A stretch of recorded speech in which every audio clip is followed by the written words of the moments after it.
The neighbor's little boy tugged my sleeve like he'd seen a monster.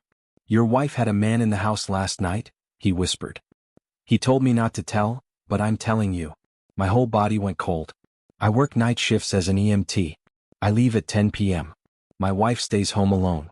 Quiet neighborhood, familiar faces, nothing ever out of place. But a 5-year-old had just said the one sentence no married man ever wants to hear. He pointed at my house. "He went inside when you drove away." I didn't ask anything else. Couldn't. The world felt tilted, wrong, blurry around the edges. That night, instead of leaving for my shift, I pretended to go. I drove around the block, parked behind the old shed, and slipped inside with the lights off. The wood creaked under my weight. My heart creaked louder. At 10:17 p.m., I heard the front door unlock. Not her footsteps. Heavier. Confident. A man's voice drifted through the night air, low, familiar, like someone who had been here before. Someone comfortable. I held my breath and watched through the narrow crack in the warped boards. My wife met him at the door. Smiling. Whispering. Her hands slid around his back in a way she hadn't touched me in months. He kissed her like he'd done it 100 times. My fingertips dug into the wood until splinters broke skin. Then she whispered something that made my entire world tilt off its axis. "Don't worry, he leaves at 10. We're safe." And that was the moment I understood. This wasn't an accident. This wasn't a mistake. This was routine. And I was about to find out just how deep the routine went. They walked deeper into the house like it belonged to them. The living room lights dim, the curtains already half drawn. She'd prepared the place. Prepared him. He took off his shoes at the door. Not nervously. Naturally. Like he'd done it many times before. My wife led him to the couch. My couch. The one we argued about for weeks before buying. She curled against him, laughing softly, her fingers tracing the collar of his jacket like it was muscle memory. I watched every second. Every movement. Every lie I had ever believed. She poured him a drink, whiskey from the bottle I kept for special nights. And when he wrapped his arm around her, she leaned in and whispered something I barely caught through the crack in the boards. "Just one more night. Tomorrow it's done." He nodded. "I'll be ready." Ready for what? I didn't blink. Didn't flinch. I memorized every detail. His face. His posture. His voice. The way he moved around my home with quiet ownership. Then she did something that made my stomach twist. She reached into the drawer by the TV and pulled out a small brown envelope. He opened it. Inside was a folded document, crisp, new, signed. His grin widened as he read it. "Once he's gone," she whispered, "everything transfers to me, and then to us. Life insurance, house title, my pension, everything." My pulse slowed to a cold, steady rhythm. This wasn't just betrayal. This was a blueprint. A plan she'd built piece by piece on the nights I worked saving strangers' lives.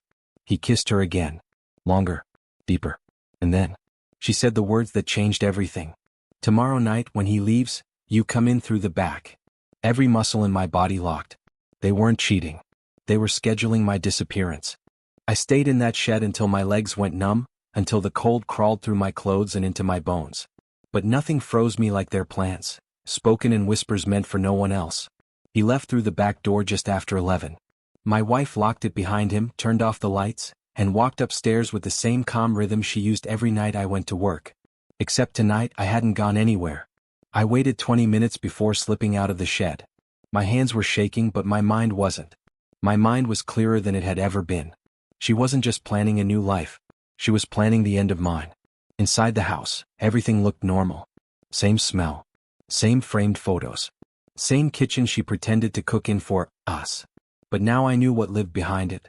In the living room, the envelope she'd given him still sat in the drawer. I opened it carefully. It wasn't just insurance papers. It was a timeline. Dates. Signatures. A schedule. Her handwriting on the margins. Night shift equals perfect window. Back door stays unlocked after 10. No blood. My throat tightened. She had mapped out the night I was supposed to die. And the man in the jacket? He wasn't random. He wasn't new. He was someone I recognized from the neighborhood, a quiet guy who jogged past our house every morning like he belonged to the street, not to me. Now he belonged to her. Upstairs, a floorboard creaked. She was moving. I shut the drawer silently and stood in the dark, looking at the life I had lived like a blind man. I didn't rage. I didn't cry. I didn't confront her. Because tomorrow night, she expected me to leave for work at 10. And I would. But not the way she thought. If they planned to end my life tomorrow, I would be the one watching. And I would be ready. The next morning she acted like nothing was wrong. She kissed me on the cheek, poured my coffee, and asked, "Long night?" I stared at the woman who had scheduled my death like it was a dentist appointment. She didn't notice. Monsters rarely see the people they're standing on. She left for work at 8:01 a.m. At 8:06, I was already dismantling the house from the inside out. First stop, the home security panel. I pulled the access logs. He'd been entering the house on average 3 nights a week for over 2 months. Always after 10 p.m. Always through the back door. Always after I went to work. Second stop, her laptop. She'd forgotten to close her email. There were drafts, unsent, unaddressed, rehearsed messages for after I was gone. I can't believe he's really gone. It happened so fast.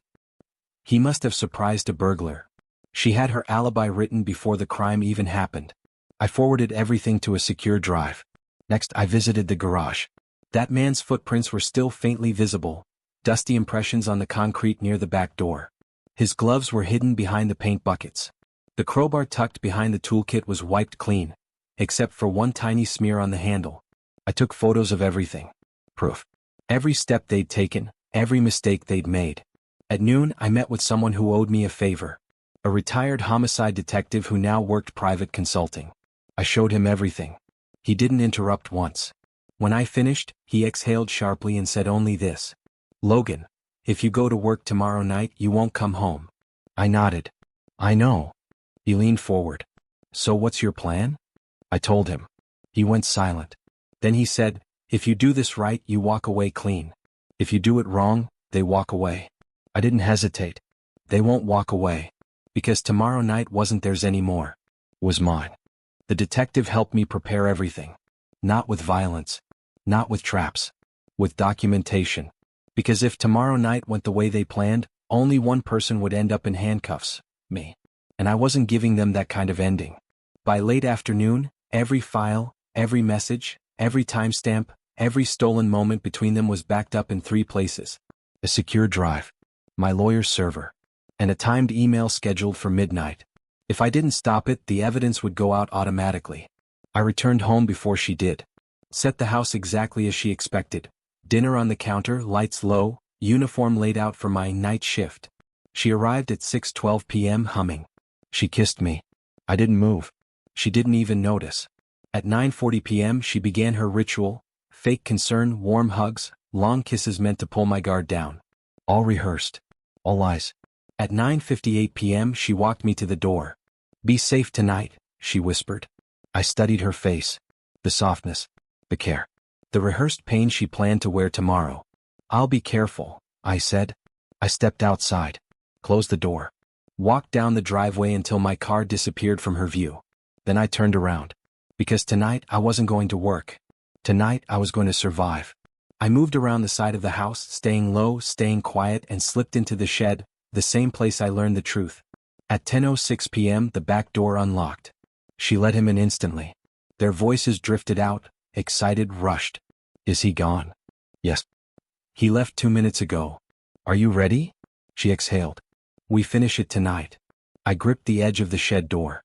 Not in fear. In focus. Because in exactly 1 minute, he would enter the house thinking I was gone forever. But tonight the story wasn't his. It wasn't hers. It was mine. They moved through the house with purpose. Not lovers sneaking around. Conspirators. He whispered, "We do it exactly how we planned. No hesitation." She nodded. "He comes home at 7 in the morning. We make it look like a break-in. You hide in the hallway. I'll leave the back door unlocked. A break-in. A staged struggle. A dead husband. All for insurance money."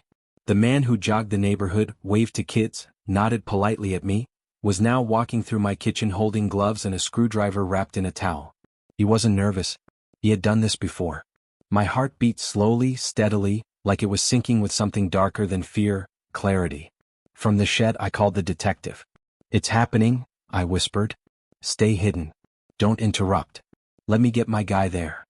"No," I said quietly. "They need to be caught doing exactly what they planned." I ended the call, slipped out the back of the shed, and moved to the side window where I had a perfect view into the hall. He positioned himself behind the entryway. She dimmed the lights. Every detail matched her notes. Then she pulled out her phone and began typing a text, a message she planned to send after he killed me. Babe, I'm scared. I heard noises. Please come home. Fake panic. Fake innocence. Fake love. Everything about her was fiction. At 10:32 p.m., he rehearsed the attack, standing exactly where he would strike, gripping the screwdriver like a blade. She ran her hands through her hair, messing it up. I need to look like I struggled. He grabbed her wrist too tightly. We should practice. She didn't flinch. She liked it. And that was the moment my breath left me. Because she had never looked at me the way she looked at him. This wasn't desperation. This wasn't fear. This was devotion to the life they wanted after mine ended. But they had overlooked one detail. I wasn't gone. And the detective wasn't alone. His entire response team was 2 minutes away. When they stepped through that back door, it wouldn't be to save me. It would be to catch them in the act. Blue lights don't make a sound until they're close. And when they finally flashed at the end of the street, he didn't notice. She didn't either. They were too deep into their performance. He wiped surfaces with his sleeve. She arranged a broken vase near the doorway. Together, they rehearsed the struggle they planned to sell to detectives the next morning. She even practiced crying. Fake sobs. Fake shaking hands. Fake terror. Everything she once showed me in love, now reduced to theater for a murder. The back door creaked. Not from him. Not from her. From the shadow stepping inside behind them. A single voice cut through the dark. Don't move. 2 officers entered first. Then the detective. Then another pair. Guns drawn. Flashlights blinding. Voices sharp. Hands where we can see them. He spun around, stunned, dropping the towel-wrapped screwdriver onto the floor. She froze. Completely. The actress finally out of script. What is this?" she stammered. The detective didn't answer her. He turned to the man. "Carson Holt, you are under investigation for conspiracy to commit homicide, attempted insurance fraud, and unlawful entry." The man's eyes widened. He turned to her. "You said he'd be gone." And then she screamed the words that showed her loyalty never belonged to him either. "You said it would look like a robbery. You said it was safe." Every officer in the room went still. The confession came out of her without force. Without interrogation. Without pressure. Pure panic. Pure guilt. They cuffed him immediately. She tried to run. But they grabbed her wrists before she made it 2 steps. "Let me go. You don't understand." The detective cut her off. "No. You don't understand. We've been watching you both all night." Her face drained. She looked around the room like it was suddenly unfamiliar. As they walked her past the window, her eyes found me in the dark outside. For the first time in months, she finally realized I had never been the one who was blind. They sat her in the back of the cruiser, hands cuffed, mascara streaked, breathing hard like she'd just woken up inside her own nightmare. The detective stepped beside me. "You did the right thing," he said quietly. "But I wasn't thinking about justice. I was thinking about all the nights I walked out the door trusting a woman who waited for the sound of my car leaving, so she could let danger walk in."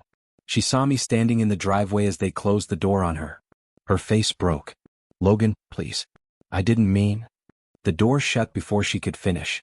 Carson was already in another vehicle, screaming threats, excuses, lies, everything cowards say when a plan falls apart. But she went silent. Guilt doesn't scream.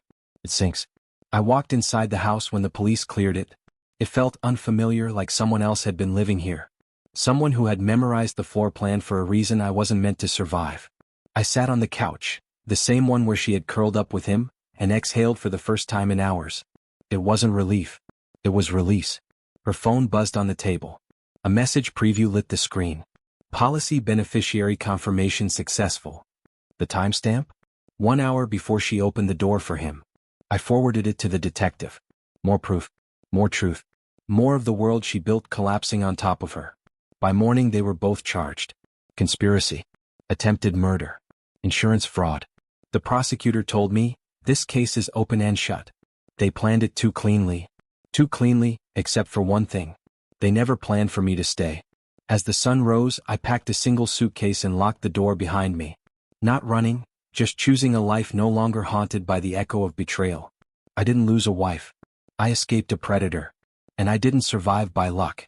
I survived because I listened to a 5-year-old boy who saw the truth before I did.